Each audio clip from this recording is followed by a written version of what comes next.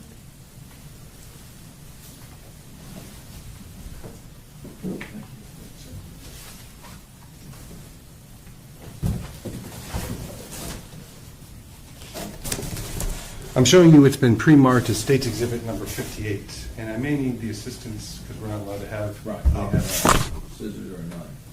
One of the bailiffs. One of the bailiffs will bring up your guys. Here you go. You want to open?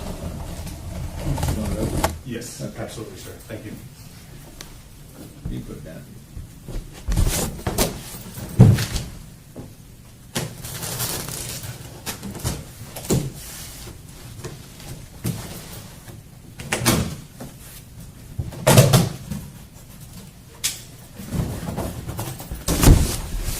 And you may have to stand, and that's perfectly okay. But if you would, if you could, let me help.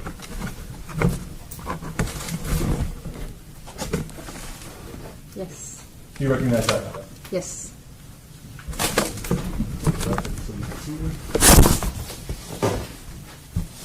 And what is that item? That is a car seat for an And- infant. And is that the car seat that you collected that night? Yes, it is. And how do you recognize that item?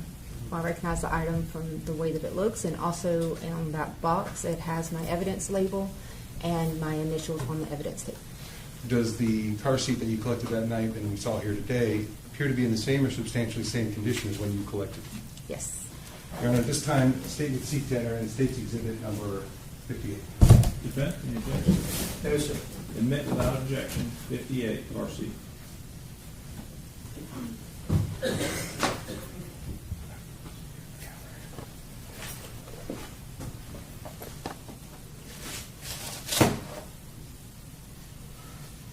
Thank you. And Ms. Walsh needs to speak. I was going to volunteer for Ms. Wallace. And briefly, Your Honor, if you'll indulge me, I'll publish it to the jury. Take your time. I will note that the previous exhibit is packaged in plastic and can be easily viewed. You need that at this time. I'll have the bailiff bring it to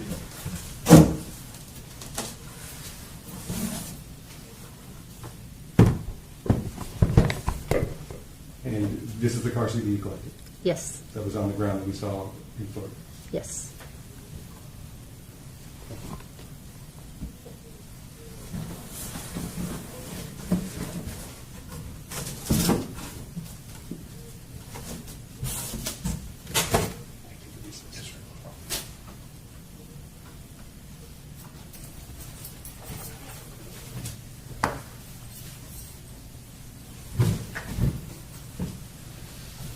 Sir?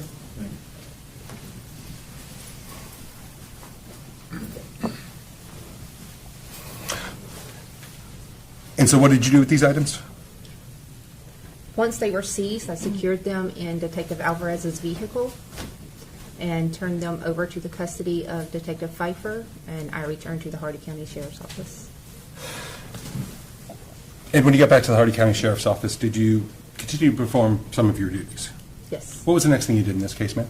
At that time, I accepted the Lexus vehicle into the evidence room that was brought in by Robert's Muttrush Towing. I'm sorry? It was brought in by the tow truck. Okay. And so you received the vehicle? Yes. What was the next step, ma'am? Once the vehicle was brought in, I awaited for Detective Pfeiffer to return. She brought those items to me. I secured them into the evidence room and locked the evidence room and set the alarm. And what about a onesie? Did you ever receive that into this case? I did. That was received the following day. Okay, and we'll come to that in a moment. So what was the next step that you took in this case? For that night, that was the end of that. Well, then let's talk about that. Did you do anything with the onesie that was collected in this case? Whenever I received the onesie, it was still damp. So I placed it into the dry safe that is located in the evidence room and dried it. And once it was dried, I then packaged it. Okay, so you had to dry it before you could package it? Correct. Now, let's talk about the Lexus. Did you participate in that search? Yes. What was your role in that? I photographed the vehicle and items inside the vehicle, and then I seized items as directed. And let me ask you this. You said you photographed the vehicle? Yes. And you photographed the items that were in the vehicle? Yes. Did you also collect a white blanket and a diaper bag? Yes.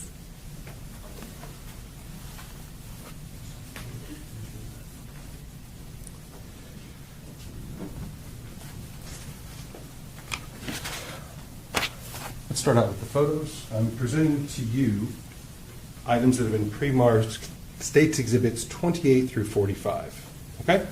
We're going to take them one at a time. If you look, they're labeled on the back. Okay? Please look at States Exhibit 28. What is that? This is a red, maroon, and color Lexus SUV. And is that the vehicle that was searched? Yes. And is that a fair and accurate depiction of that vehicle? Yes.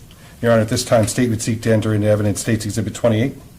Defense? Any objection? Admit without objection. Now publishing? Yes, please, publish 28.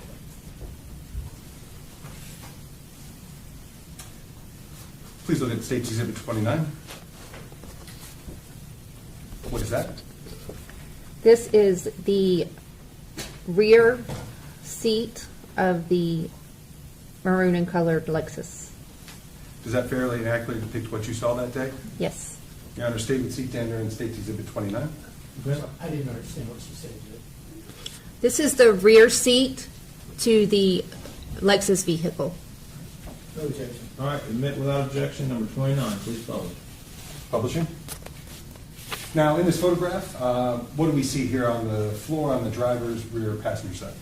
That is the diaper bag and blanket that were seized. So the diaper bag would be this dark item with, it looks like some type of tassel hanging down from it? Correct. And then the white blanket would be on top of that? Yes. Please look at States Exhibit number 30. What is that item? This is also another photograph of the blanket and diaper bag. Is that a fair and accurate depiction of what you saw that day? Yes. Your Honor, this time State would seek to enter in States Exhibit number 30. Defense? Any No objection. All right, admit without objection. Publishing. And I guess this is more of a, how would you describe this view? It's a more close-up view, and I was directly next to the seat. Okay. Would you look at States Exhibit 31? What is that a photo of? This is a photograph of the rear seat from the front driver's side view. And does that fairly and accurately depict what you observed that day? Yes. Your Honor, State would seek to enter in States Exhibit 31. Defense, any objection?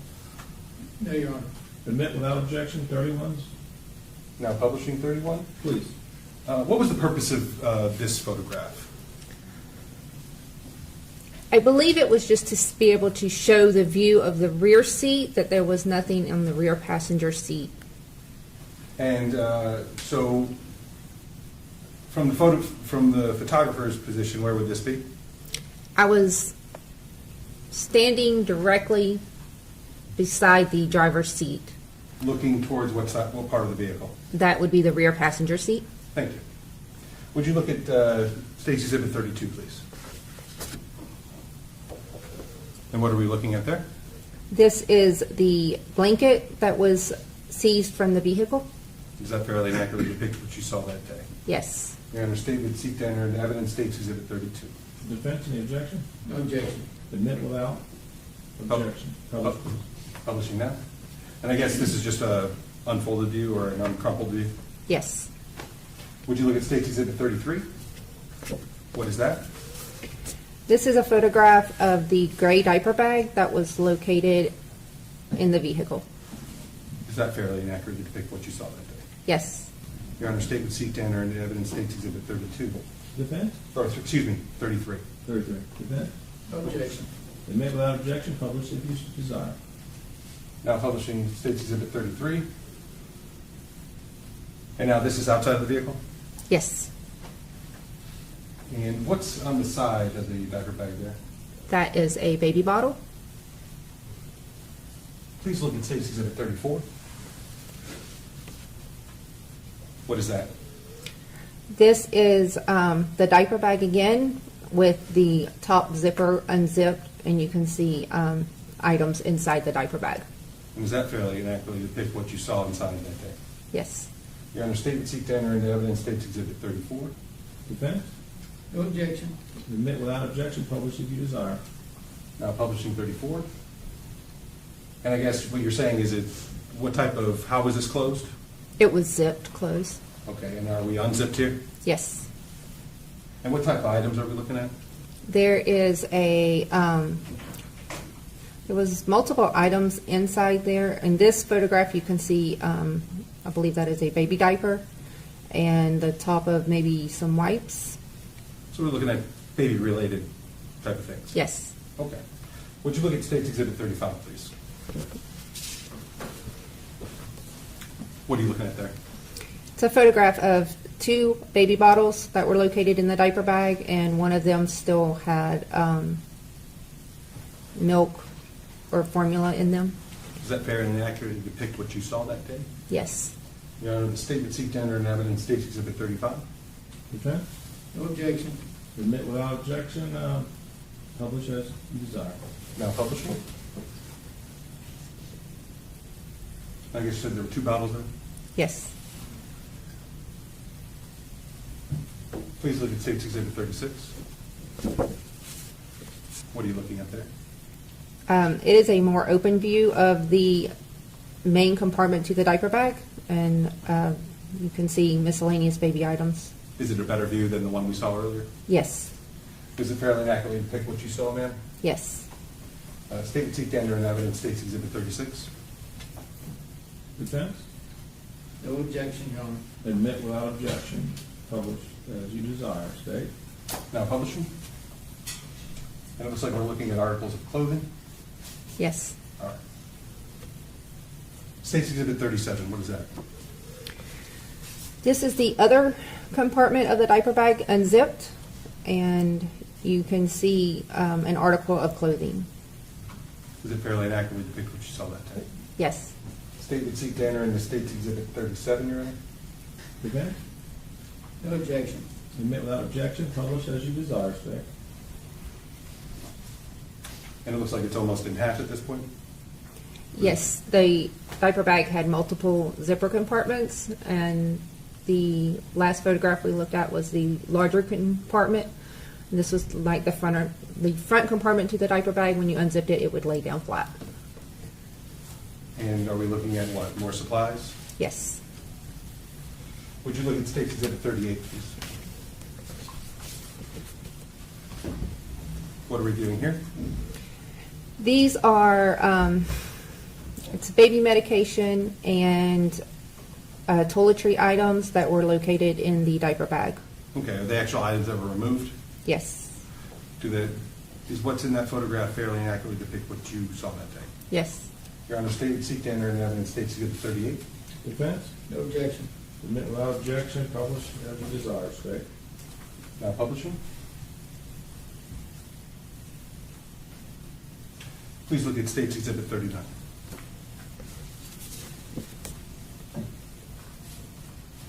What is that? These are the contents that were in the larger compartment of the diaper bag, and you can see baby wipes, more clothing items, the bottle, a baby toy, and some diapers. So again, more supplies? Yes. Does that fairly and accurately depict what you saw that day? Yes. Your Honor, State would seek to enter into evidence State's Exhibit 39. Defense? No objection. Admit without objection, publish if you like. State? So all of this that we see in this photograph came out of that bag? Yes. Please look at 40. What does that depict? This is the front passenger seat to the Lexus vehicle. Does that fairly and accurately depict what you saw that day? Yes. Your Honor, at this time, State would seek to enter into evidence State's Exhibit 40. Defense? No objection, Your Honor. Admit without objection, publish as you wish.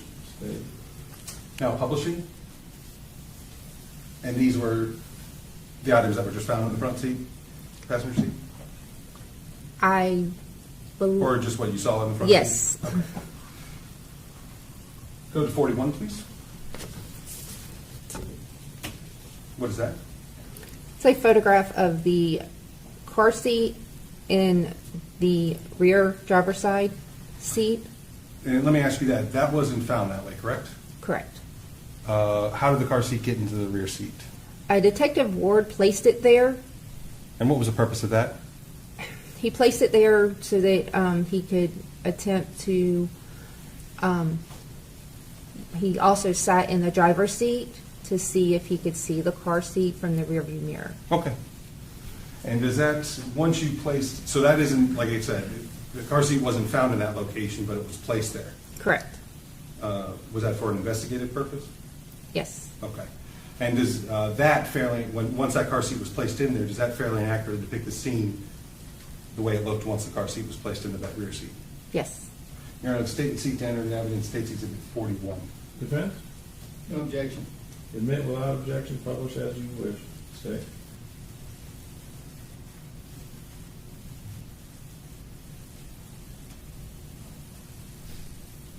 And so it's clear, this is the driver's side Yes. and rear passenger seat. Yes. Please look at State's Exhibit 42. What does that show? It's just another photograph of the car seat with the diaper bag in it. With a different angle? Yes. And does that fairly accurately depict what you saw? Yes. Your Honor, state and seek to enter into evidence, State's Exhibit 42. Defense? No objection. All right, admit without objection, publish as you wish. State.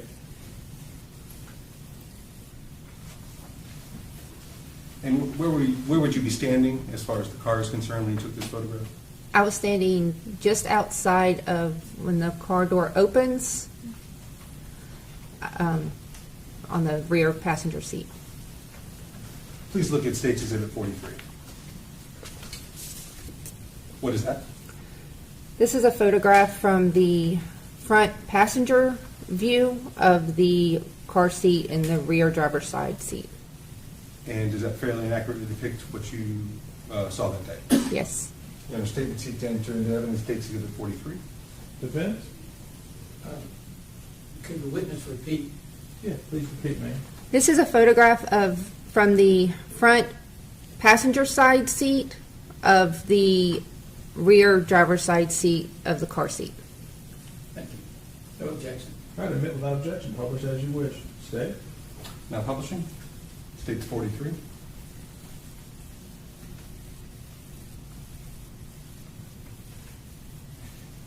And from these photos, is that the handle to that? Is the car seat rather close to the driver's seat? I did not measure, but Yeah. it was within close proximity. Okay, thank you. Would you look at State's Exhibit 44? What is that? This is a photograph of the rear seat from the rearview mirror. It's taken from the front seat of the rearview mirror looking into the back seat. Does that fairly accurately depict what you saw when you took that photograph? Yes. Your Honor, state and seek to enter in evidence, State's Exhibit 44. Defense? No objection. Admit without objection, publish as you wish. State. Now publishing 44.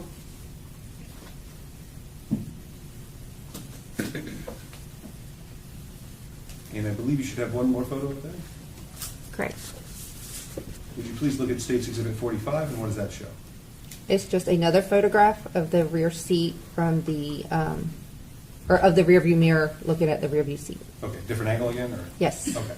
And is that fairly accurately depict what you saw there? Yes. Your Honor, at this time, State would seek to enter in evidence, State's Exhibit 45. Defense? No objection. All right, admit without, publish as you wish. Right. Now publishing.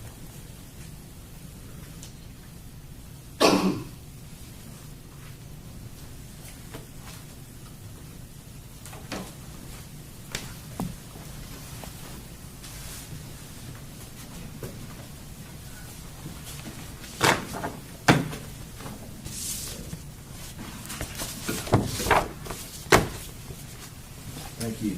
Thank you.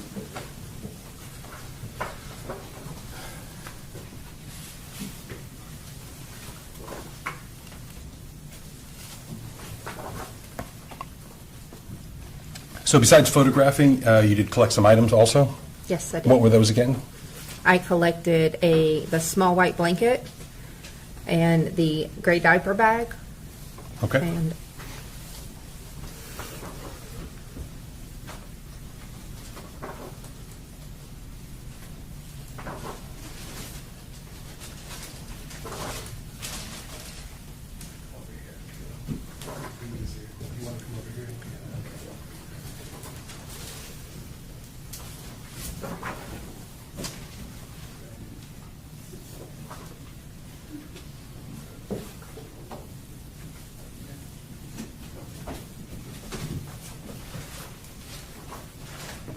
I'm approaching you with been pre-marked at State's Exhibit number 59.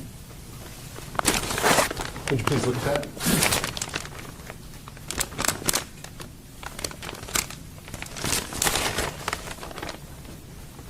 Do you recognize that item? yes, What is that item? it is the blanket that was located in the vehicle. And how do you recognize that? I recognize it from sight, but this is also my evidence label and packaging and my initials. Does it appear to be in the same or substantially same condition as when you collected it, ma'am? Yes. Your Honor, at this time, State would seek to enter into evidence State's 59. Defense?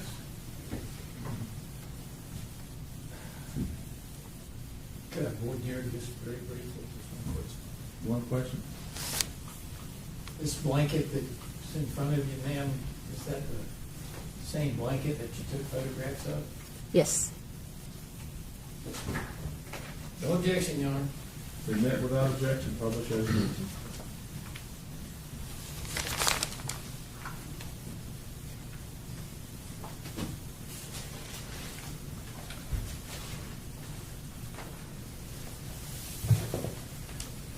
Showing you it's been pre-marked at State Exhibit number 60. It is in a plastic bag, so you can't take it out, okay? Please take a look at that item. If you stand up, please do so.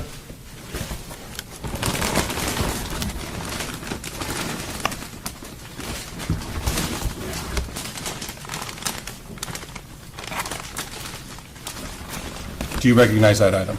Yes. What is that item? That is the diaper bag that was located in that vehicle. And how do you recognize that item? I recognize it by sight. This is also the packaging that I placed it in, along with my initials. And does that appear to be in the same or substantially same condition that from when you collected it? Yes. Your Honor, at this time, State would seek to enter in evidence State's Exhibit 60. Defense? Briefly, are the contents of the diaper bag, or is it just the diaper bag itself? The contents are in the diaper bag. Are in there? Yes. The ones that you've gone through all these photographs with? Yes. No objection. All right, admitted without objection.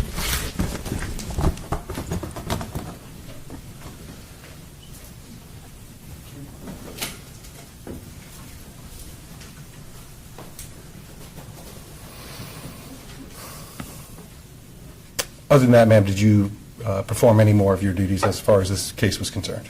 I downloaded the photographs and submitted them into evidence.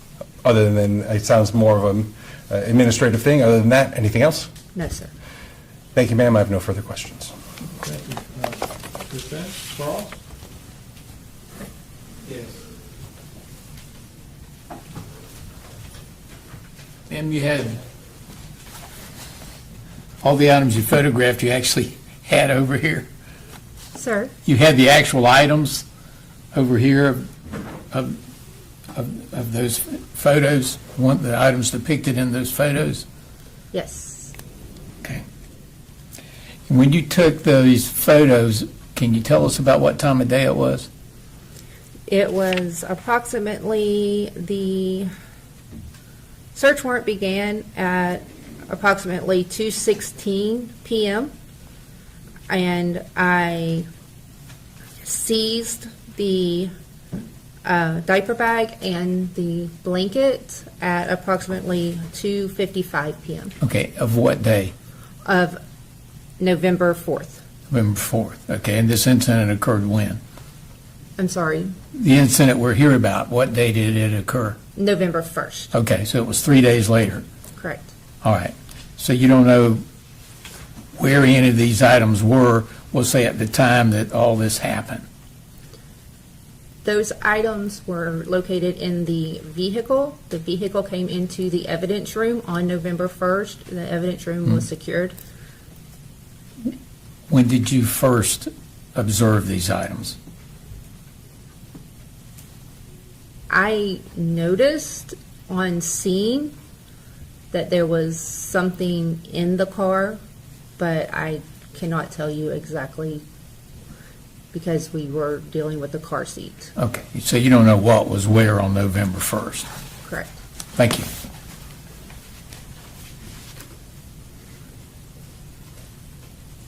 Can you read your app? Briefly, Your Honor. Please.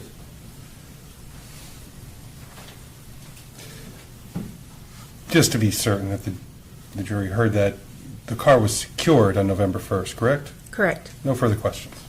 All right, make sure you, I believe. Yes, sir. Yes, Your Honor. All right, ma'am, you were subpoenaed, you're releasing subpoena, go about whatever business you want to do. Thank you.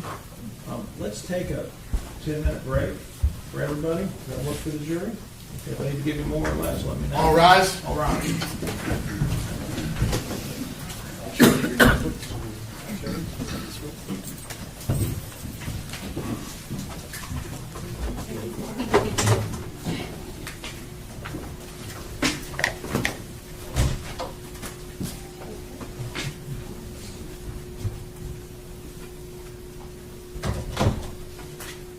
Everyone have a seat. May be seated. Defense or state, anything we need to go over before the break? I just want to let Your Honor know the state has 2 more witnesses for today. However, one witness has a significant amount of, I guess, the video. We're looking at about 2 hours of video. All right, so how long is your next witness? Very short. Okay, so we should be good, finishing around 4-ish today is what you're thinking? Yes, Your Honor. I just wanted to make the court aware there is an hour and about 40-minute long statement, and then there's probably around roughly 15 to 16-minute body cam footage. You want to do, I mean, okay, we'll do it, and then maybe we get to a point in the statement after about an hour and a half, we break for another break if we need to. That's why I was letting the court. Yeah, so what we'll do is this, we'll do the short witness, we'll do the long witness. At a certain point in time, we're going to stop and take a break, okay? Yes, sir. I'll let you decide when that's good. I plan on publishing these matters while the witness is on the stand. I agree. I just want to take a break. Don't want to keep the jury in the chairs for more than about an hour and 20 with videos. All right, all rise. All rise. I'll see everybody about 10 minutes or so.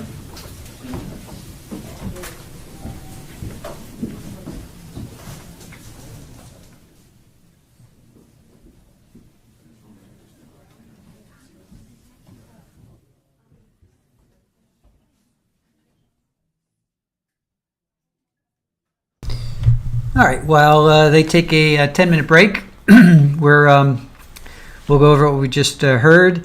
Detective Kim Pfeiffer and Amanda Wallace, she was the crime scene tech. So Detective Kim Pfeiffer, she arrived on the scene around 6:15. She photographed the houses and the grounds. Nothing too earth-shattering there. Car seat, lawnmower, car interior, took measurements. Standard procedure, but nothing was used in the case. She did seize 3 pieces of evidence, and they were secured, and then they gave those to Amanda Wallace. So then Amanda Wallace came in, and I wonder what they're saying.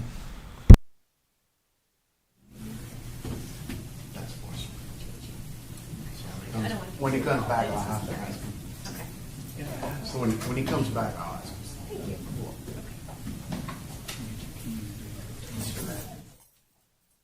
I always try to hear the hot mics. Excuse me. So then, you're a guitar player? Oh, wait, I gotta hear this. Ugh, dang it. For real. It was given to me as a present. I just have it on the stage. I would love to, but I work overtime.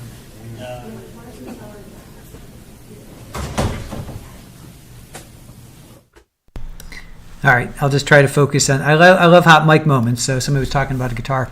So Amanda Wallace came on. She's a crime scene tech. She arrived around 7:50. Took measurements. Collected a headband in the car seat. Onesie came in. Diaper bag and items. All the items inside. Really not a whole heck of a lot. Well, the car seat, I guess that was kind of tough, but not a whole heck of a lot going on there. So question 2 chat was, do you see intent so far? 12% of you said yes. 87% of you said no. So anything going on in chat here? Anything we can pull up? Anybody talking about the trial here? Fala says she dislikes how the courtroom is set up. Ooh, don't want to do that.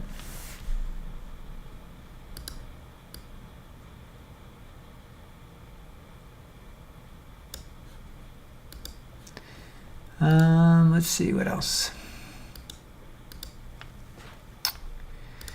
What are they so let's see. What are they deciding? Timing?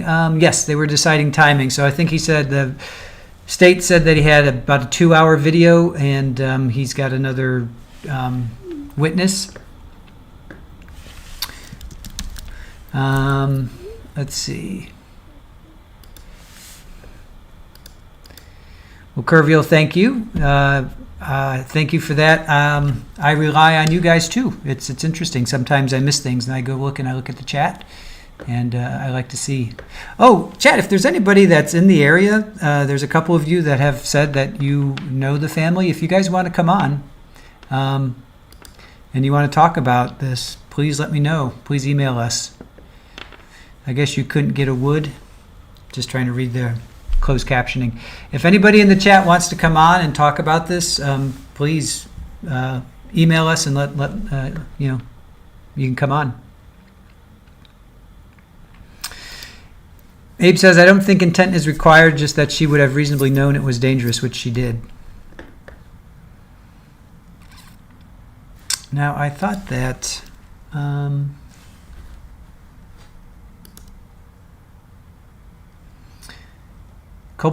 so culpable negligence is reckless regard for human safety and life. Aggravated manslaughter in Florida is first-degree felony that occurs when someone is killed through culpable negligence. So they have to define it. They have to prove that she was culpably negligent, and that's a reckless disregard for human safety and life. It also occurs when someone intentionally does something or behaves in a way. So to me, in a way that they knew or they knew or should have known would cause injury. So, Abe, I'm thinking that they have to prove intent, no? Based on that? I'm only reading the closed captioning, Fala. Just reading the closed captioning. Oh, Tracey Nix was your elementary school principal. All right. Again, if anybody wants to come on, please email us. It's info@trialtvlive.com. So Florida PI Sam says no intent for negligence. Okay. Then forget my I guess my my poll doesn't matter. Well, I guess poll still matters, but I guess it's not necessary. Then why do they have that in the statute? Defines culpable negligence as reckless disregard for human safety and life.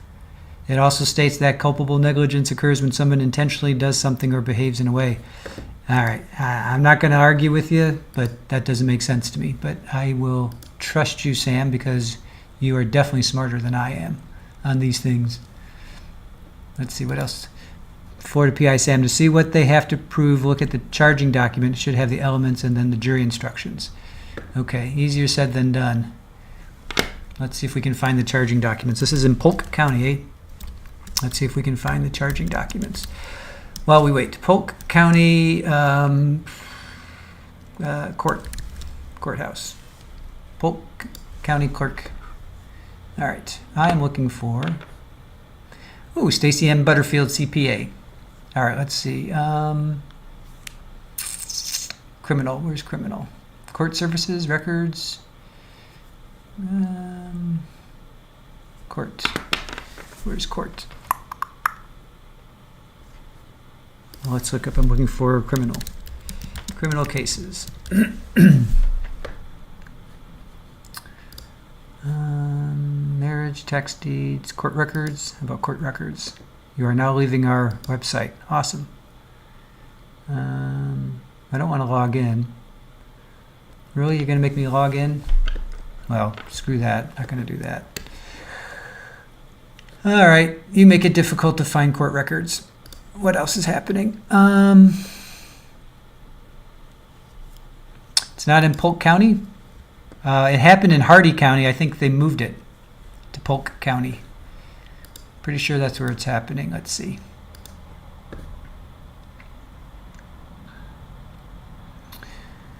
So she's from Hardee County, but I'm pretty sure they moved it to Polk County.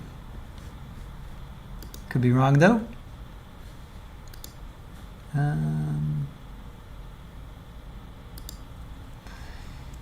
Justice, let's see, Hardee County Clerk of Courts, not Polk. So because it's happening in Polk, but this happened in Hardee, that's where their charging documents are. All right, let's try that then.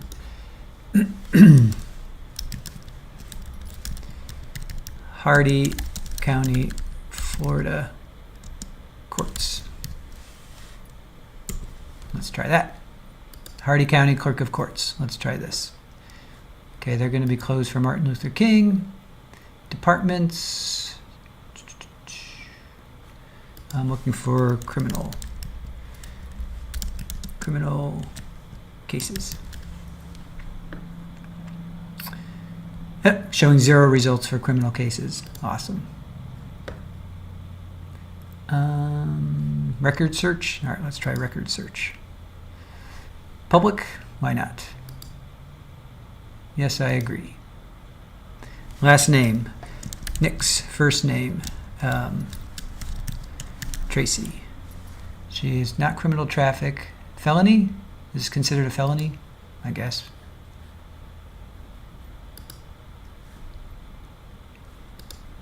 And search. Anything? Tracey Nix. There she is. All right. View selection. Unattended, unsupervised child in motor vehicle causing great aggravated manslaughter, person under 18. That's, let's see. Deposition. Documents, motion to continue. You've got it? Okay, I've got it too. Post it when you can. Text it to me, email it to me. But I'm looking at the, let's see, jury, trial witness subpoena, deposition. Yeah, send it over, Sam. Let's see what you got. Judge assignment, motion to continue, order denying defendant's motion for rehearing and reconsideration of the court's order. Okay, arrest warrant from Rachel. Okay, let's check this out. This is from Rachel. Let's check out the arrest warrant. Okay, 1 count of leaving child unattended in vehicle. 1 count of aggravated manslaughter.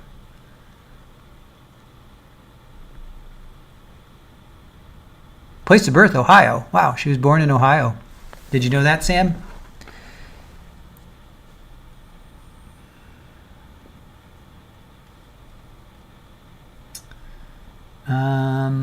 Okay, so 1 count of leaving child unattended in. So that's kind of what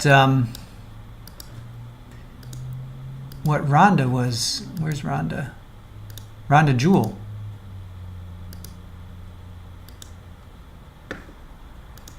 Let's see, Rhonda Jewell. I just see so many similarities between the two.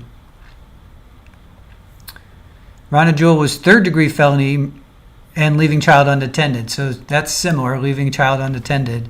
So that's the same. but she's getting manslaughter. All right. All right, what else?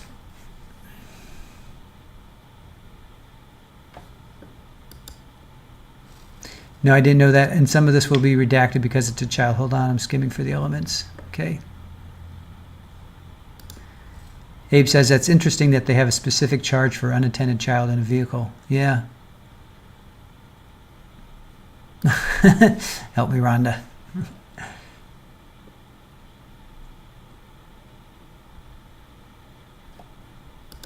Christy Presley says, did they say where the diaper bag was located in the car had it been removed? I think it was still in the car because I think the car seat was the only thing that was pulled out because Yuri was in the car seat. So I think it was probably still in the car. The only thing that was pulled out was the car seat. So I don't think she took anything in, to be quite honest, Christy. I think she just parked the car and just walked out. She didn't, because if she had the diaper bag, I would have thought that would have triggered her to be like, oh, wait a minute, you know. I've got a kid I got to take care of. Hey, Capri Law, back from the dentist. Should you rewatch? No, not really. Nothing. A couple detectives. Officer Lyle Hart, he was sad because he took pictures of poor little Yuri. He was almost breaking down. He was tears in his eyes. That was kind of rough. But we had officer, detective, and a crime scene tech. So really nothing too earth-shattering. So I would say just stay with us. For the PI Sam, document 24, but there's a notice of confidential info in filing, so it's heavily redacted.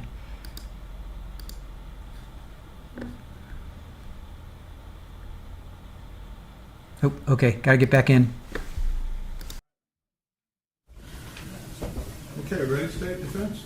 Your Honor, Mr. Davis and Mr. Fletcher have used the restroom for us. Okay. I'll be back in just a minute. When they come in, we'll get the jury in. I see him outside. Everybody have a seat. Just go get the jury lined up in the hall.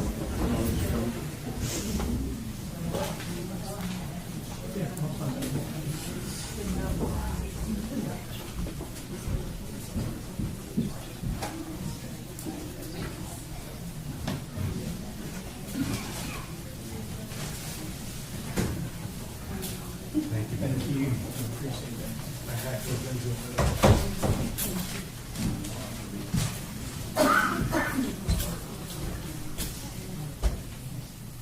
Okay. Let them know privacy in the hall. Yes. We're ready.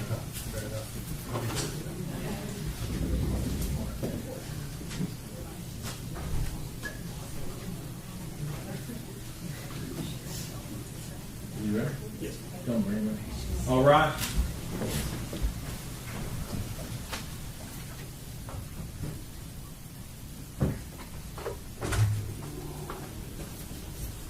Ready, Your Honor? Yeah, bring them on in. All rise. All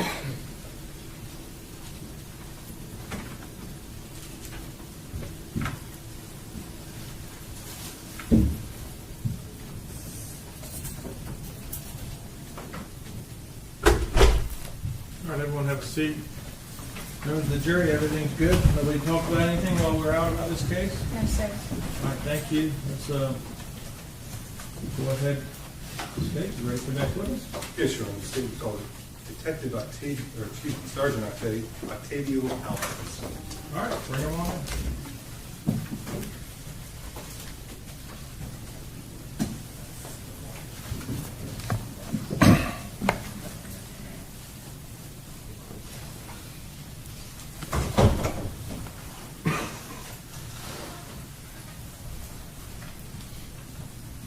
Come on up. Swear. Do you solemnly swear or affirm to tell the truth, the whole truth, and nothing but the truth, so help you God? Yes. Please step this way, sir. Step around, have a seat. You just watch your step.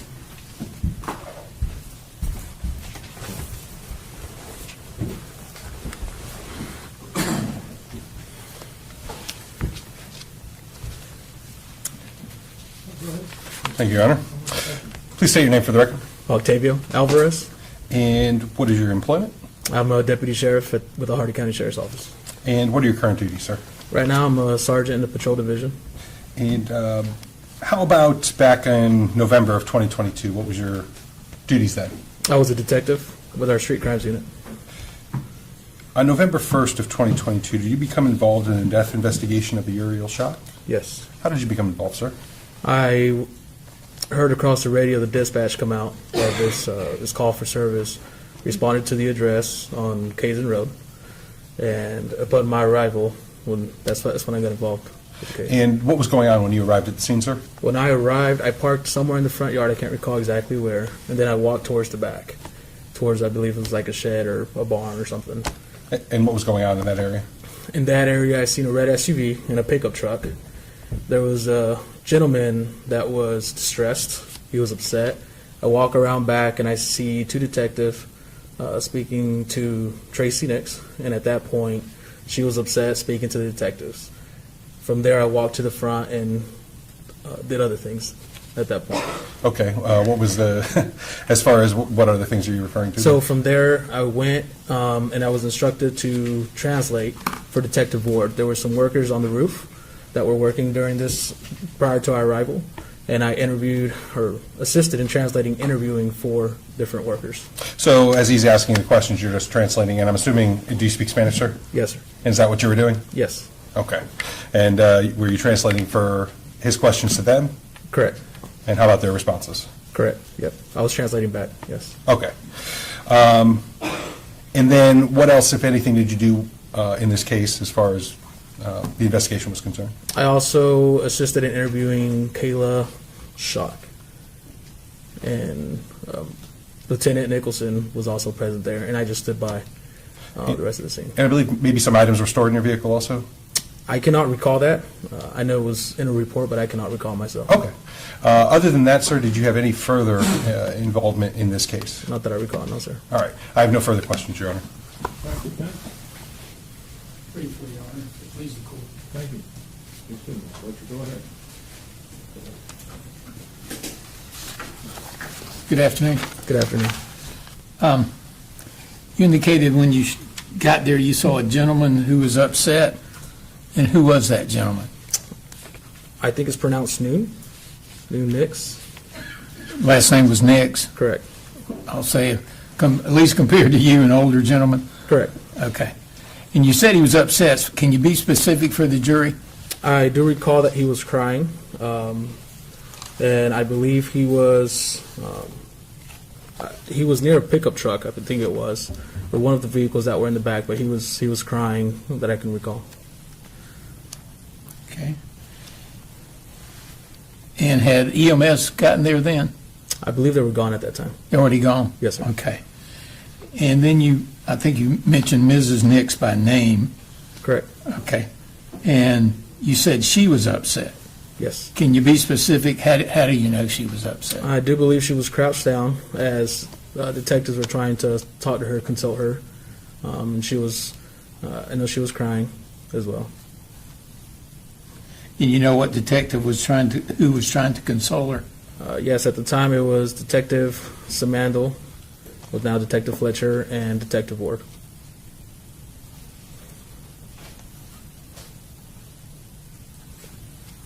You said they were consoling her? Yeah, they were trying to.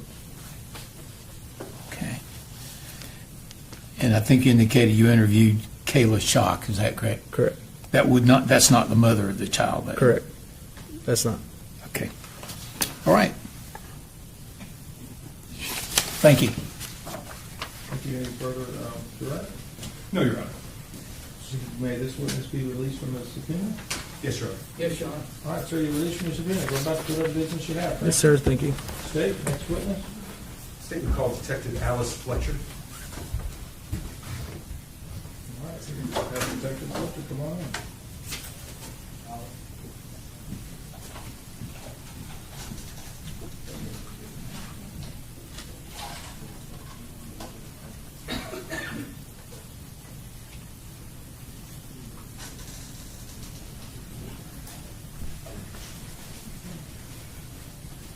Please raise your right hand. Do Do you solemnly swear or affirm to tell the truth, the whole truth, and nothing but the truth, so help you God?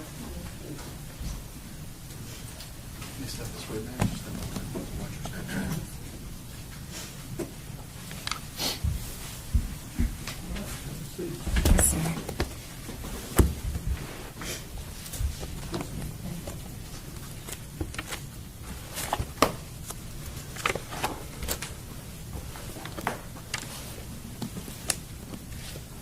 Please state your name for the record.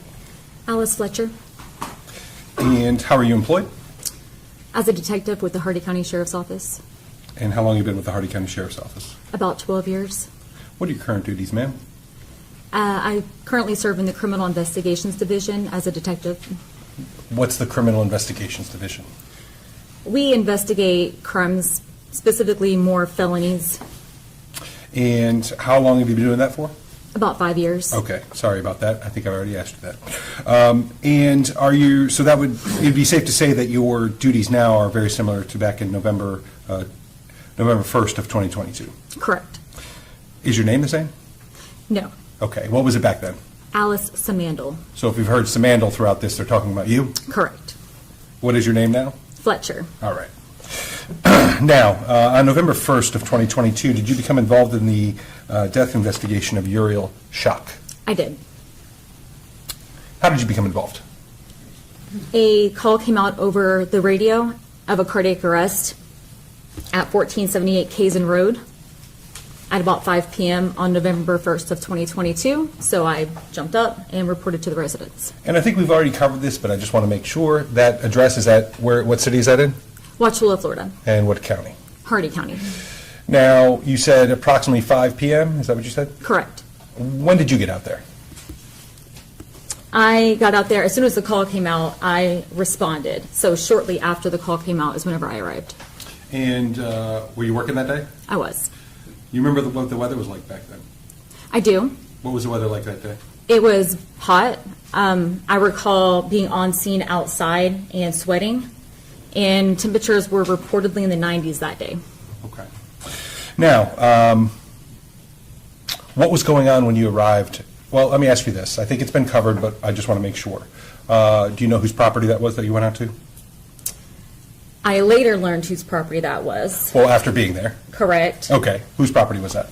Tracey Nix and her husband, Nay Nix. Okay. So what was going on when you arrived on scene?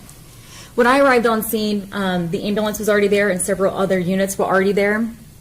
So I immediately learned from other officers on scene that Uriel had been left in a car and was currently in the care of the rescue team. So I went and observed Nay Nix, who appeared really distraught next to a vehicle on the north side of the residence in a pasture. He said he couldn't find his wife, Tracey, so I went and started looking for her. So you tried to help him find Tracey? I did. And that's Tracey Nix? Tracey Nix, correct. Is the person you know as Tracey Nix in the courtroom today? She is. Could you identify her by an article of clothing she is wearing? Yes. She is wearing a maroon, black and white, multicolored dress. Let the record reflect that the witnesses identified the defendant. Record so reflects. Now, let me ask you this. At the Hardee County Sheriff's Office, you're issued, I guess, various equipment, correct? Correct. Is there a certain type of equipment that you were wearing that day that might have captured some of the events you're telling us about? Yes.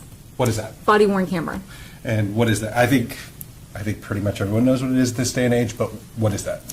It's a small box that we wear on our uniform, and when we interact with the public, we activate it. It has voice as well as visual recording properties to it.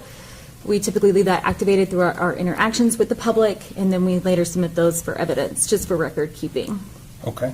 And did you have that on this day? I did. When you were just describing the scene that you walked in on, did your camera catch what you were talking about? It did. Now, you said you were trying to help Mr. Nix try to locate the defendant, Tracey Nix. Is that correct? Correct. Can we pick up from there? Correct. Were you able to locate her? We were. Okay. And where was she? She was located on the west side of the barn, which is on the north side of the property, north of the residence. And I think we've heard a little bit about the property, but there's a house and also what else on this property? Like a barn. All right. And so she was behind that? Yes, And did you speak with her? I did. Is the exchange that you had with her also captured on that body-worn camera? It is. Rather than go through what the nature of that discussion is, let's take a look at that, okay?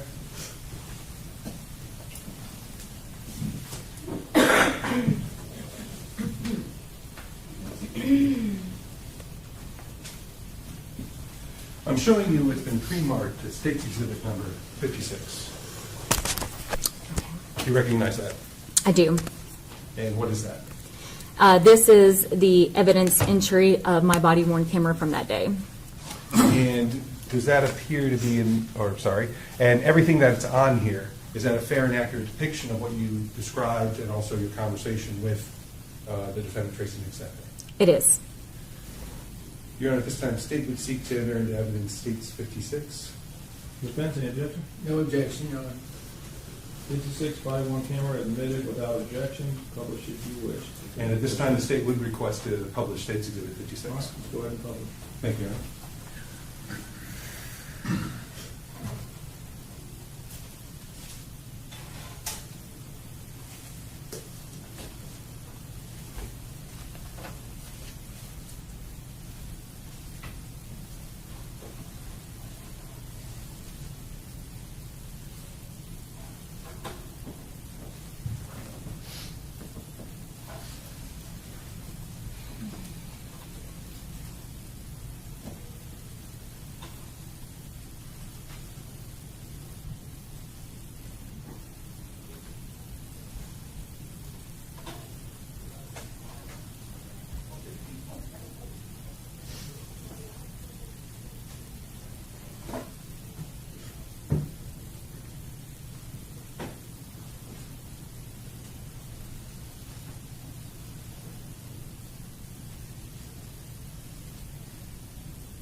Now publishing.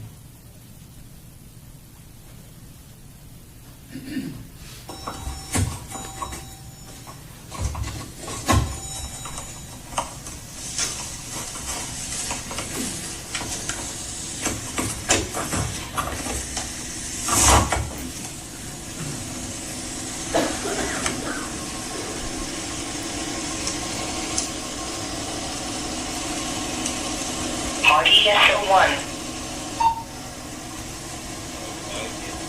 I got mine on. Is the ambulance already here? Where are they at? I don't know.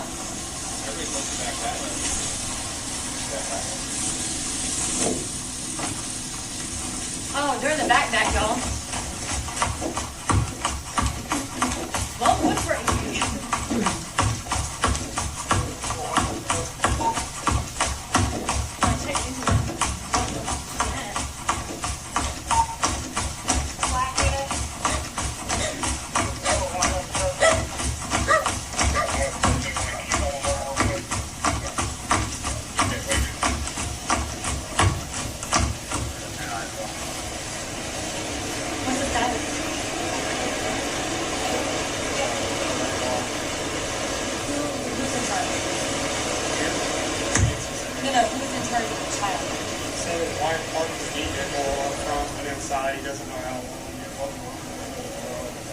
Okay. For about 20 minutes, and he doesn't think this survived because it was already warm whenever he got the baby out. Where's his wife? That's what I'm trying to get figured out. Digging too deep into it. Okay. We money is just on her. She's good. Tracy, where are you? Is that her name, sir? Tracey. Tracey. Do you know where she could be? No, I have no idea she was here. And she We need to find her. Name's Tracey. We need to find Tracey. She's somewhere. No, he's got her. We're good. But you don't know.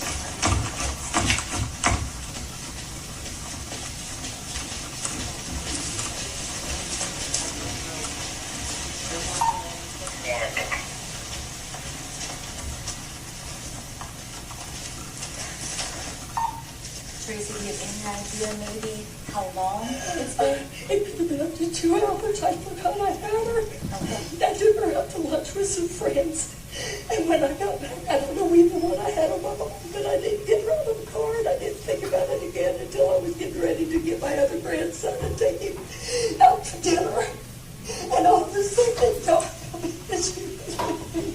understand. Okay. Okay.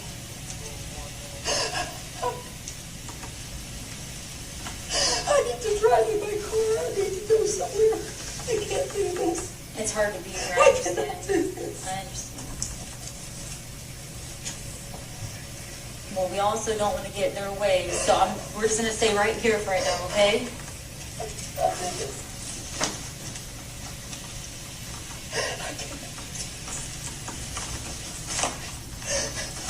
Is anyone notified? I can't do this. Okay. I don't want to be here when she comes. I can't do this. Okay. I'm going to get in my car. I need to just go somewhere. Well, Unless you're going to arrest me. I need to get a statement from you, though, okay? Are you okay to do a statement? Do you want to go back to the sheriff's office and sit with me? Would that be better? I can't let you drive like this. I cannot stay here. Do you want to get in my car? I cannot stay here. I have to go. So is that okay? If you get in my car and just go with me? I don't want to face anybody. Okay. I can't face my daughter. I can't do it. I cannot do it. I cannot. I cannot. How can I help you right now? I don't know.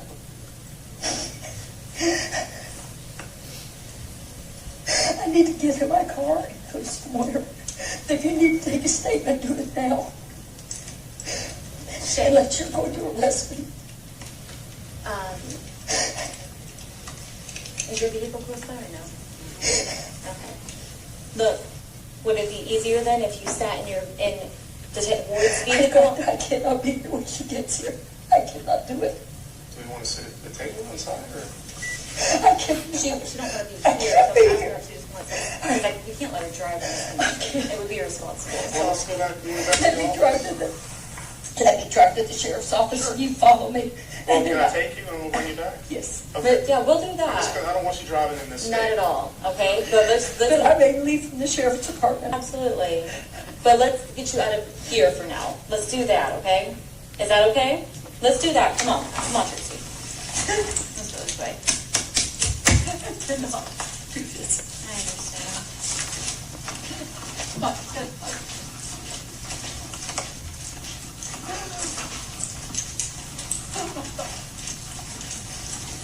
I cannot. I've got to be gone before they come. I've got to be gone before they come. Yeah. Tracy, are you okay to walk to the front or can Here's my car right there, the red one. I cannot do this.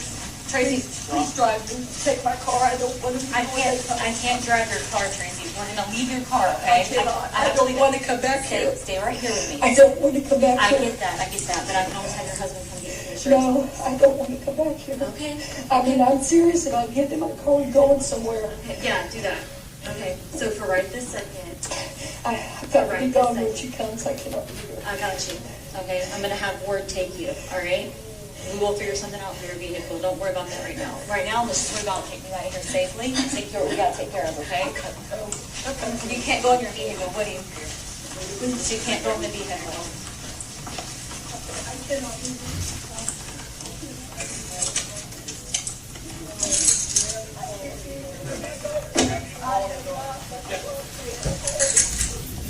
She was here. Called somebody else? I called up one. Please, let's not stand here. Let's go somewhere. I don't want to be here. Shane's pulling his car. Well, we're getting people up there to make sure no one's It's going to be her. Why don't we just go ahead and get it? That's what we're doing. Shane's getting his car and pulling it back. Yeah, that's, I'm hoping he. Yeah. Check Captain Drake, let him know this call in case we're going to try calling the district. Please, please get me out of here. Please. Please, I don't want to be here.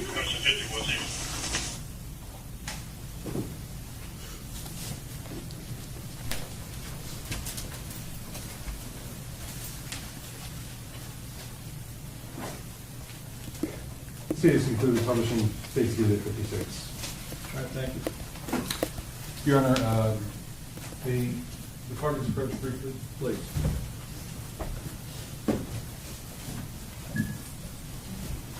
Without the court order? I believe the court order. All right, court order, please.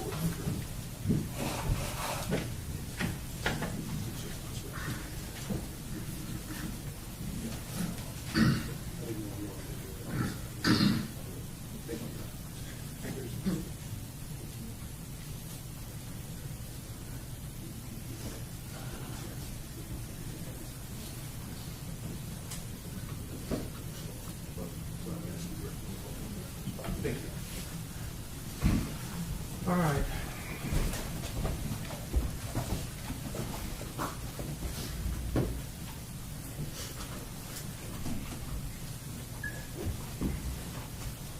All right.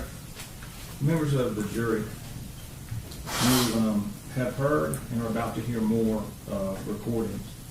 The court instructs you that the recordings, both of them, have been edited to eliminate irrelevant portions that would not add to your understanding of the case. The fact that the recording has been edited should not concern you in any way and must not impact the way you view and or hear and consider this evidence. Understand? All right, thank you. All right, Mr. Coleman, please proceed. Thank you, Your Honor. Now, Detective, we just watched your body cam footage, and I believe that was what you were talking about with the jury just before that, right? Correct. Now, there was some discussion that Ms. Nix had with you regarding arrest. Was she arrested on that property? No. So at any time, did you tell her she was under arrest while she was there? No.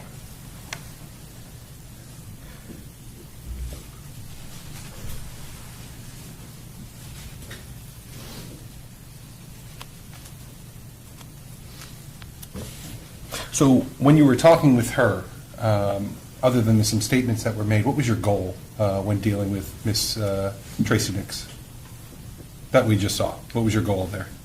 To make sure that she was okay and would remain safe. Is that one of the reasons why you wouldn't let her drive? Correct. So what was the offer of going back to the station? Why did you make that? I needed to get a statement from her of what had took place, and she also stated numerous times that she didn't want to be where she was. So the alternative was to take her from that place to get the statement. And I think it's clear on there, but did she agree to go with you? She did. So before we leave that scene, is the next thing you did go back with Miss Nix then? I did. From the property? Correct. All right. So tell us about that. Where did you go? We went to the Hardee County Sheriff's Office, and we went into the interview room, which is audio and video recorded, and that is where I spoke with her. And as far as speaking with her, prior to speaking with her, did you take any steps as far as your role as law enforcement is concerned? I did, just because at that point she was with law enforcement in a unfamiliar building. I did read her Miranda warnings.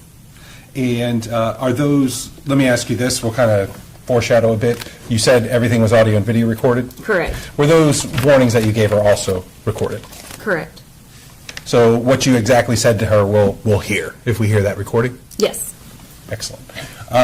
So at this point, did you just immediately start questioning her about the incident? No. And again, we'll be able to see it, but what was your initial goal when you first got her there? When I first got her there, I wanted to provide her with whatever she needed, tissues, water, anything of that sort, a few minutes to kind of catch her breath. So that's what I initially did, was offer her. And as a matter of fact, things. during this whole process, didn't she in fact have somebody else show up on her behalf? She did. Who's that? Kathy Walker, And what was that, her relationship to Tracey Nix? longtime friend. So was Kathy Walker prevented from contacting Tracey in any way? She was not. Now, did you actually speak with her about the incident? Miss Tracey? Nix. I did. Sorry, there's two she's. I should have been more specific. So with Miss Tracey Nix, you did speak with her about the incident. I did. Prior to prior to reading her Miranda, or even after that, at any time, in order to get her to speak with you, did you promise her anything? I did not. Did you threaten her in any way? I did not. Leading up to before she was making the statements, was she arrested She was not. or restrained in any way? She was not. Did she ever tell you she did not want to speak with you? She did not. And did she ever try to leave? She did not.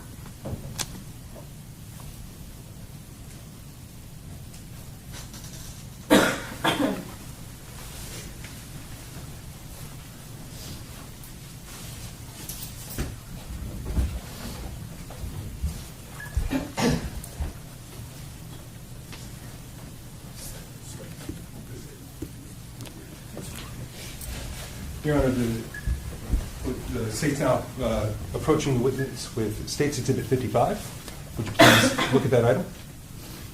Mm-hmm. Do you recognize that item? I do. What is that item? It's a statement of Tracey Nix that I took at the sheriff's office. And is this video and audio? It is. And does this fairly and accurately depict the conversations that you had with Ms. Tracey Nix that day? It does. Your Honor, at this time, the state would seek to enter into evidence State's Exhibit 55. Defense? Mr. Fletcher? Objection. I don't have any objection. All right, admit without objection. State published? Yes, Your And Honor. then we do want to make it about probably 3-ish, make a break, okay? Yes, Your Honor. All right. For the benefit of the courtroom, it's about an hour and 37 Right, minutes, roughly. just County, when you get to the, get to about an hour, give me a little break. Yes, sir. So jurors, we're gonna go until about 3:15, and we're gonna find a stopping point and give you a break, okay? That's where we're on.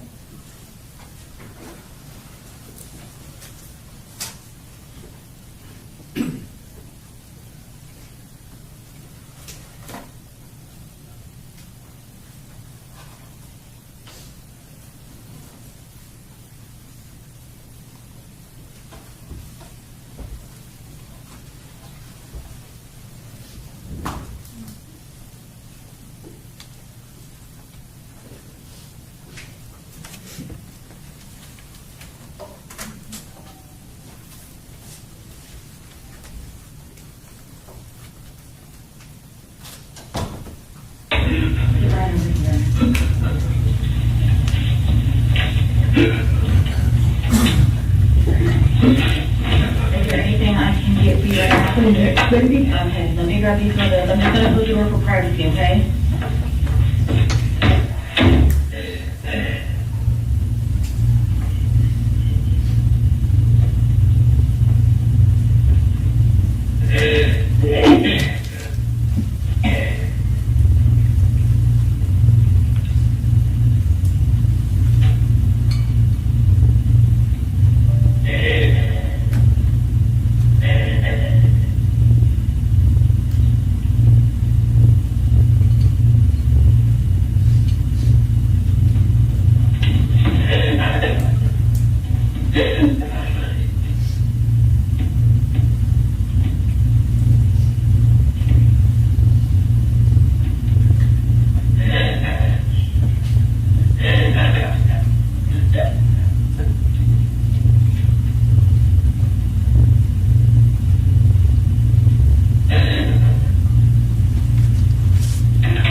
So this is what I've got right now, okay?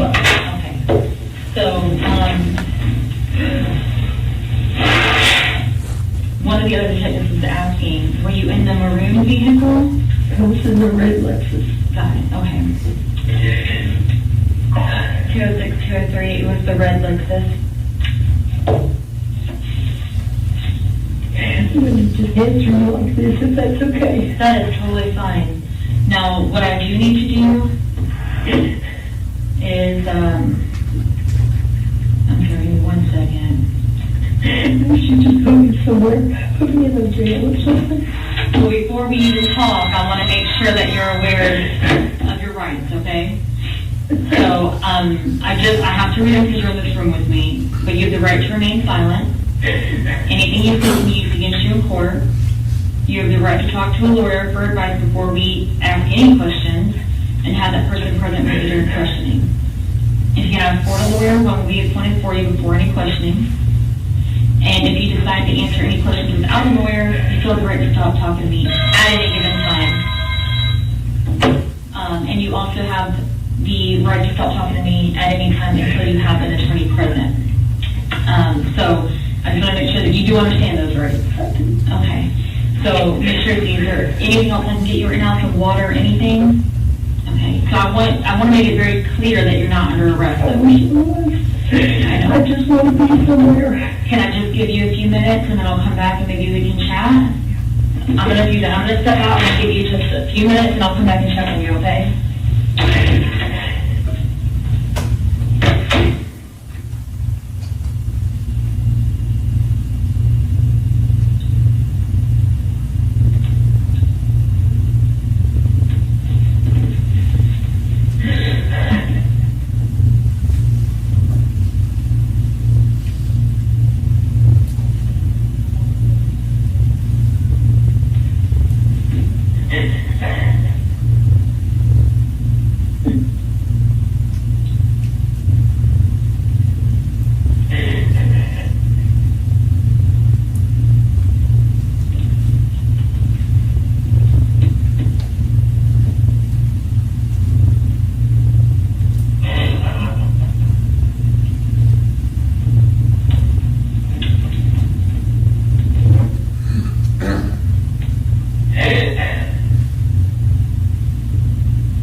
family up in Ohio.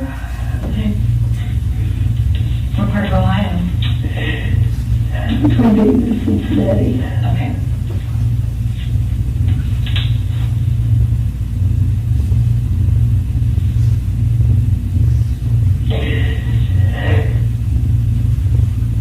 I just came up. And then I was responsible. I just came up to it.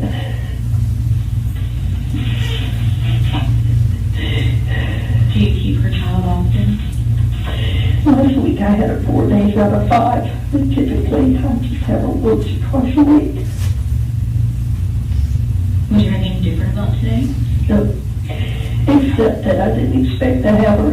And I picked her up and took her to eat with some friends. And somehow, when I got home, I just didn't even think about the fact that I had her. She must have fallen asleep in the vehicle or something. And I heard no noise, and I didn't have anything specific on my mind. It's not like I was rushing to the house to do anything. I just forgot she was in the car. I just forgot.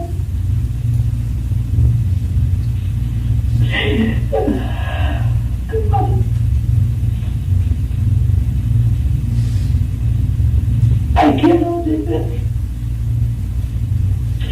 I know my limits, and I cannot do this. What does that mean, you cannot do this? I can't watch everybody be in such pain because of some action of my own. What's the alternative? You know what the alternative is. Either that or just drive until I just can't go any further.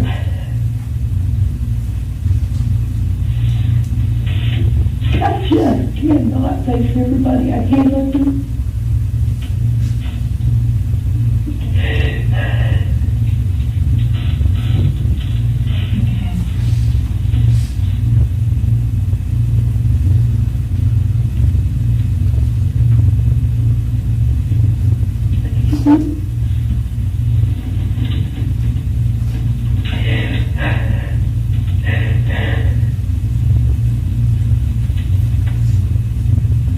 What's her name?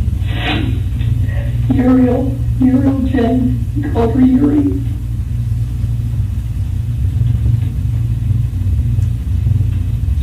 She was the most precious child. What's your favorite thing about her? She's just precious. She's just precious. I don't know. Okay.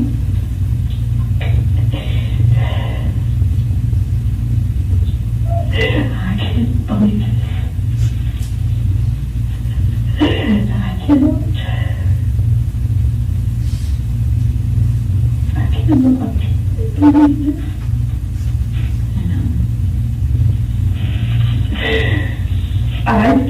I cannot face anyone. I cannot do it.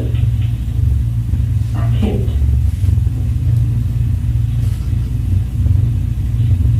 I cannot.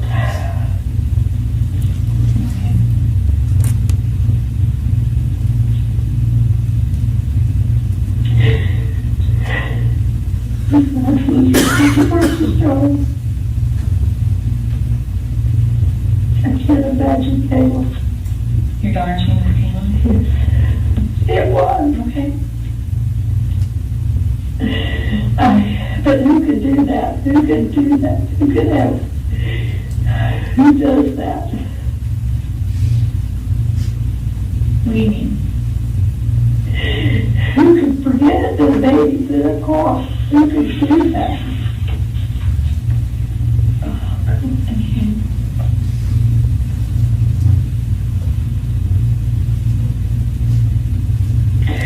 Oh, God.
Come here.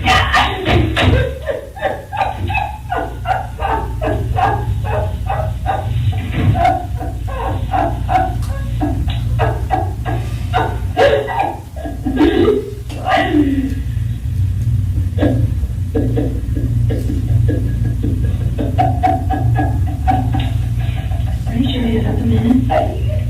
I'm gonna make it a little bit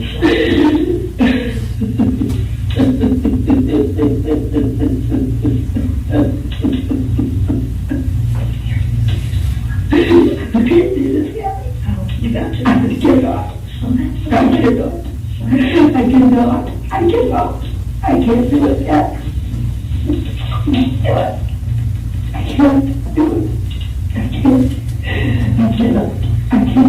I cannot do this. I can't do it. I can't. You can't do yourself. I can't. And I can't do it here. I cannot stay here. I cannot stay much longer. I cannot. I don't know where I'm going, but I thought that was a car because I am not staying. I cannot. I can't do it.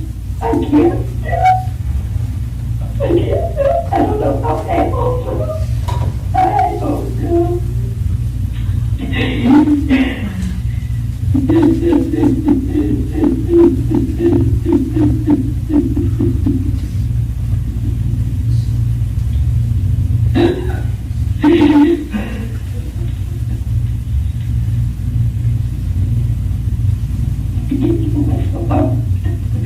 If I could leave your house, get it done.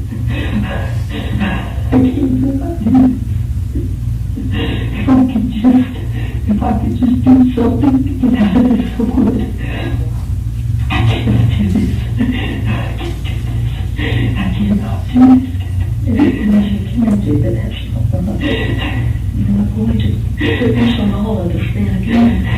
You just can't do that. I can't do that. I cannot do this. I can't do this. I can't do this. I can't do this. I can't do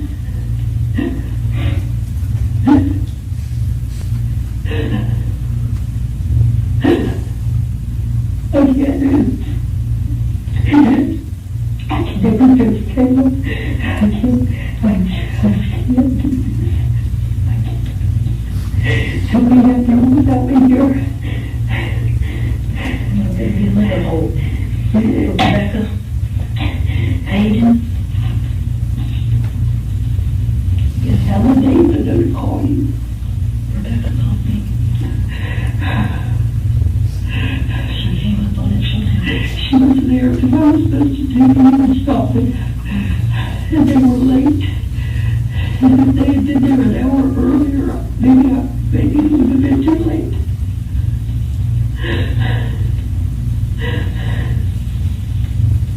But it was so I just and you hear about it all the time. That's right. But two completely different things.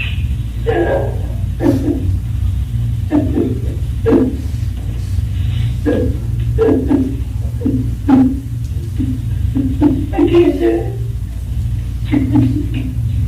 I have to go somewhere.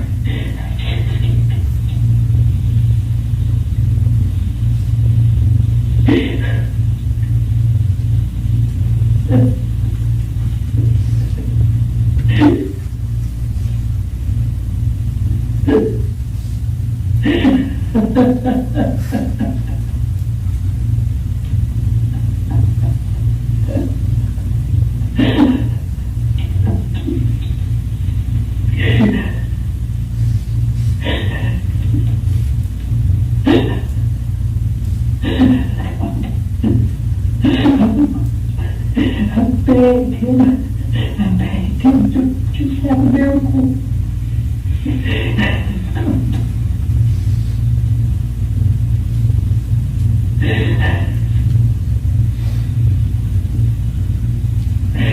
She was still deserved to keep going. I forgot to deserve it.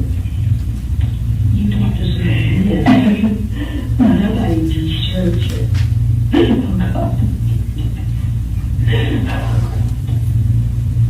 You're going to have to take me somewhere, Kathy. I cannot stay here.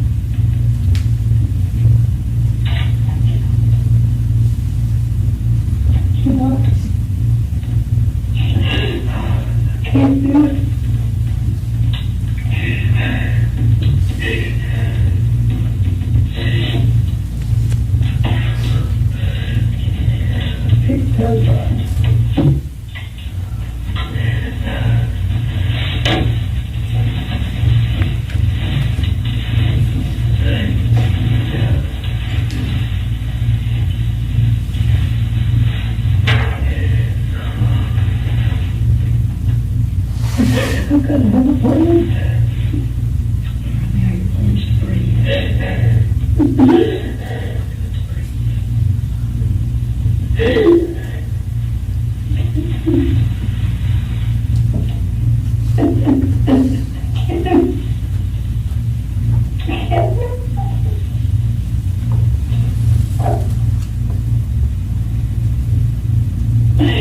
gonna take care of Kay? Who's gonna keep her from just falling apart? Because it can't be me. I've lost her now.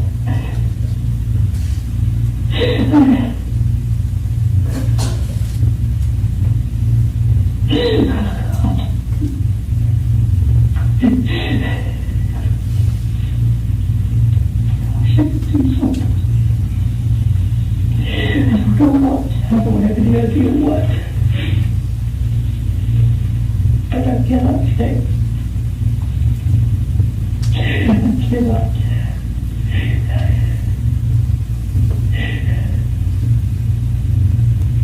I don't feel well. You can't see anything right now. I can't see anything. That's very understandable.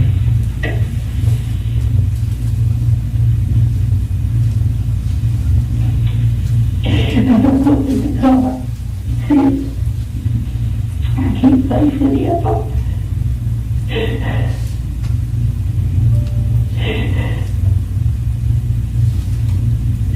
With a car. So that I can go somewhere. You take it with you. I've been going to take it with me. I think just to be close. Wherever you go, it's going to be with you, though. You need to be here and loved by your people. No, I can't face any of them. I can't do that. I need to be tucked away somewhere. I need to be at home. I need to be in a solitary confinement so I don't look at anybody. I don't deserve to have any kind of pleasure. Any kind of anything. This is not malicious. This is not malicious. It wasn't malicious, but that's right.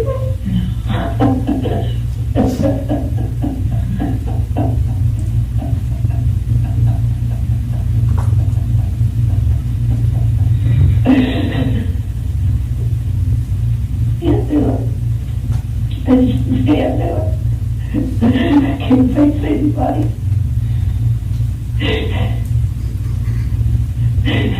God. Have you seen Kayla? I haven't got under one house. God. And I couldn't get close to the house. I was hiding on the road. All I wanted her to do was get me out of there, because I couldn't see from it. I didn't care where she took me. I wanted to drive, but she wouldn't let me. That was smart.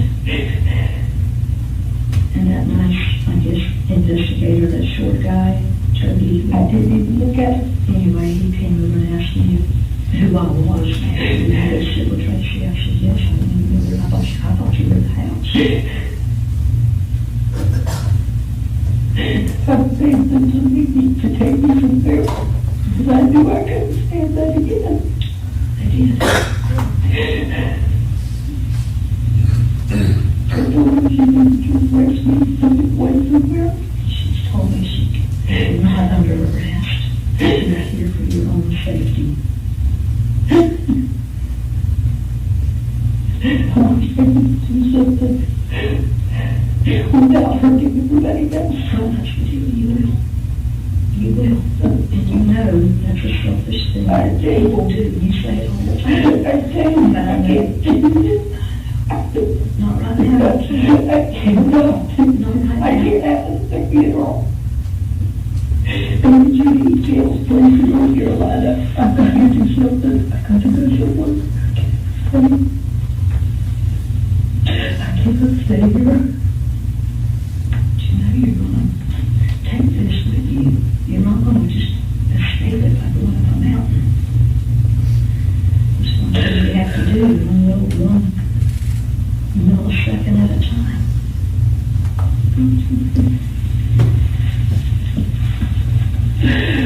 Oh, God. How could I do this? Why?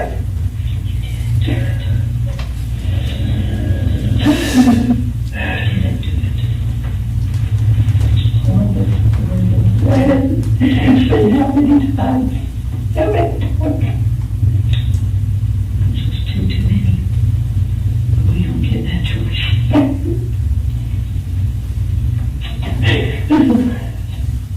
I didn't even think I could fix you. I just don't deserve it. I don't deserve to have you anyway.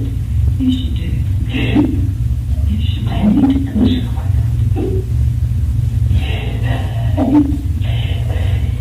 I don't look at you as an evil person. No. I look at you as someone who's had an awful happening. You intentionally only hurt a mosquito.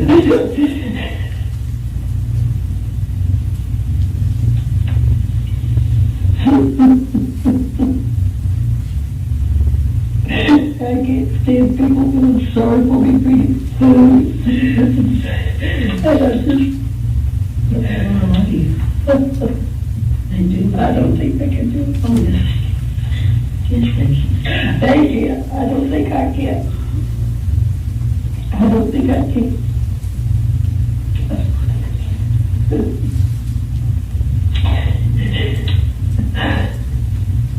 Oh, God. What do you think?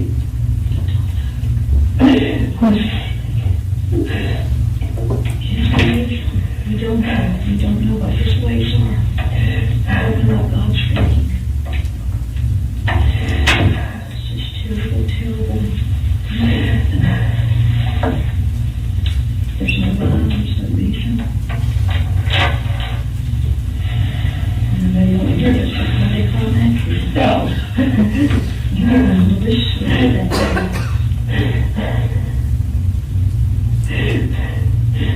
Kayla, you'll never be able to get into this. They'll never be able to get over it. And I'll never be able to forgive myself for it. And I'll never be able to see it again. Right now it is very hard to even imagine. We don't know. We just don't know. Just take it as a second at a time.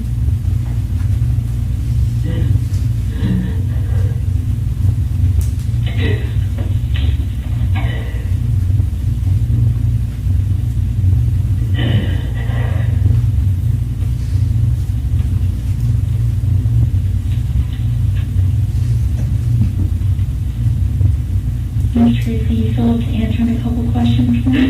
Sure. Yeah. So, but I don't have to forget you. Yes, you don't have to.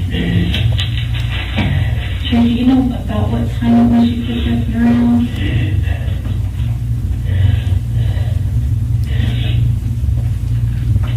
Kayla Schock could probably tell you it must have been somewhere around 11:30 or 11:45. Okay. You picked her up from the shop. Now, where's the shop at? It's the glass store. On Safari Glass. They're on Florida Avenue. They all were there. They all met. Okay. And where'd you go to eat lunch at? Okay. I was with Gail night. Judy, Terrell, and Brenda night. And y'all went to lunch? Yeah. After our third time. Gail tonight. And Brenda night? Are they sisters? Mm-hmm. 2 different nights? Still the same? Yeah. Okay. They're in 2 were in her Sunday school class. They just had a prayer. These prayers are going to come in handy. And who was the third? Brenda Knight, Gail Knight, Judy, Terrell. And we from this stones and Brenda Roberts to step beside us. Do you know about what time you left these?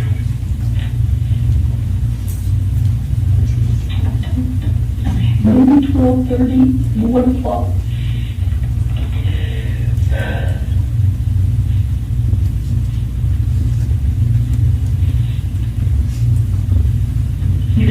You and Uriel in the car? How many pictures in the car is right now? And about, now, when you got back to the house, did you make any stops in between? No. And when you picked Uriel up from A1, you went straight to B? Yes. Okay. Gail and I was with me when I picked her up. Gail met with you. And then I took her back home? No, then she got a car with Judy and Brenda. And when I got out, I saw Lacey and I started talking to her, making her out. And I worked out there. Okay.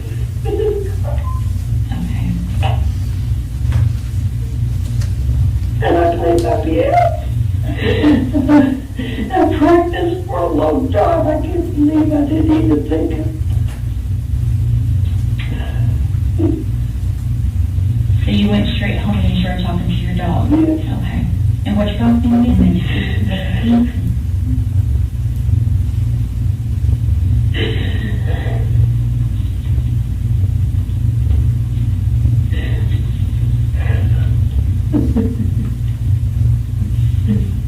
What idea was it for you to get Uriel for lunch? Kayla asked me if I would because she was getting her hair done. Got it, okay. And each and every Uriel was at the shop and everybody was busy. Okay.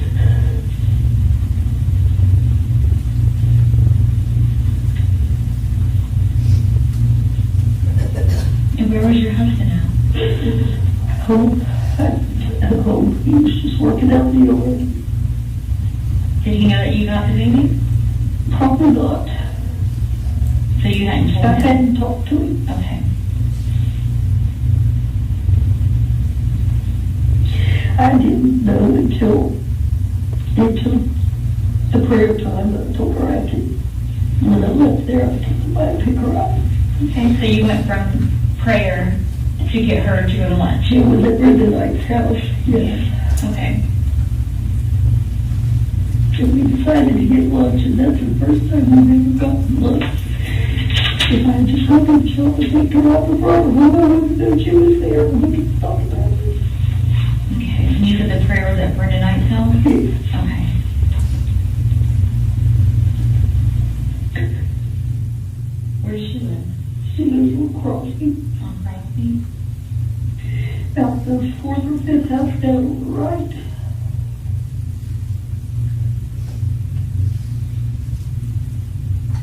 How long were you there?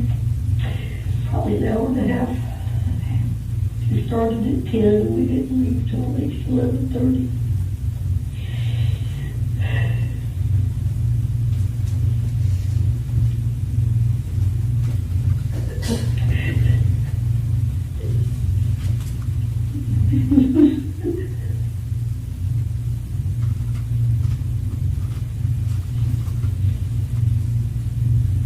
And you said that you were in the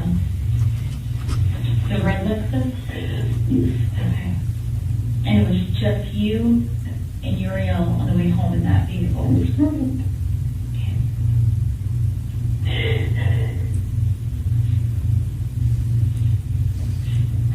And when you went inside after getting home, what did you do? I went and started practicing on the piano.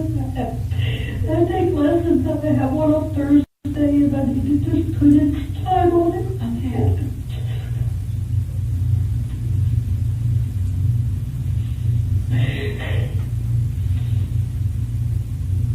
I never gave it another thought. Okay.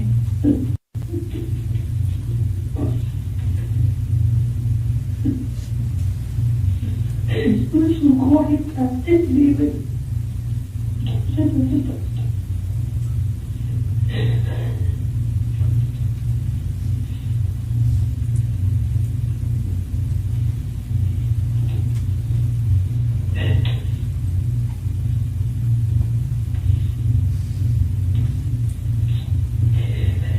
Now, what prompted you to go back outside? I was thinking my other grandson was supposed to take it out for dinner. Okay. And I was impatient because they were about an hour behind. And I finally got in the car and went down to the barn because they had to go feed the pig, 4-H pig. And all of a sudden, when I got out of the car, it came across my head that I had Uriel and what happened. Did Kayla come pick her up? I couldn't remember what happened, and all of a sudden, I opened the back door and it's over there.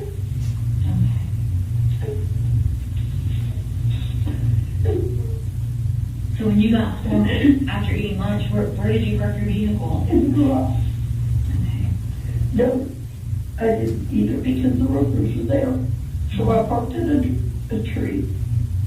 Okay. At what part of the yard was that It was by the wooden fence in the front. in the front yard? In the southeast corner, yes.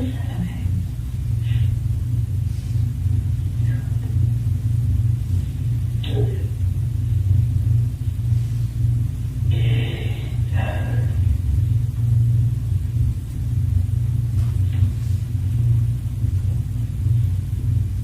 Is that true? But then I pulled it in the garage. You would normally put it in the garage. Yeah, but I knew that they was worried about nails. I think I pulled it in the garage now that I think about it.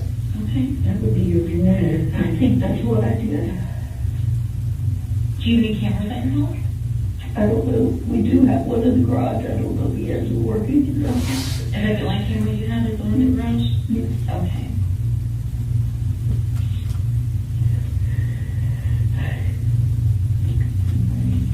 Did you talk to your husband when you got home? He was out, I guess, on the lawnmower.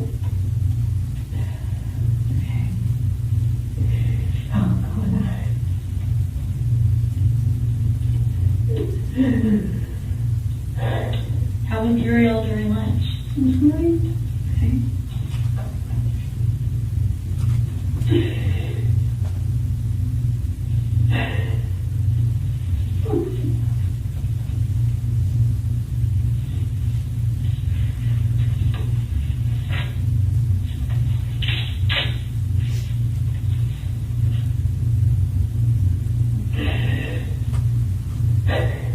How do you spell her name, honey? Uriel. And you said her middle name is Jane. Yes. What's your last name? Schock. S-H-O-C-K? S-C-H-O-C-K. Do you know when her birthday is? 3/22.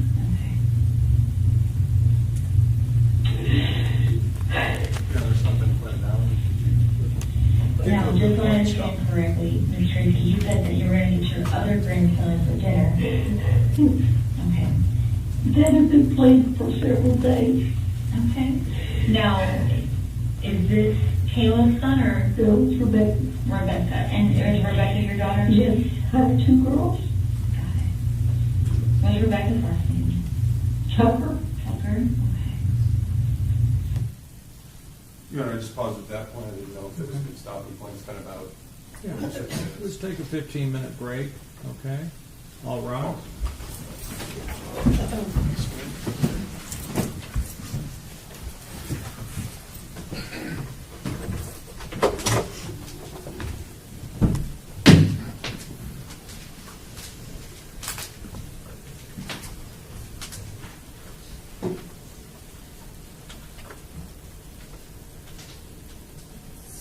All right, state or defense, anything we need to go over?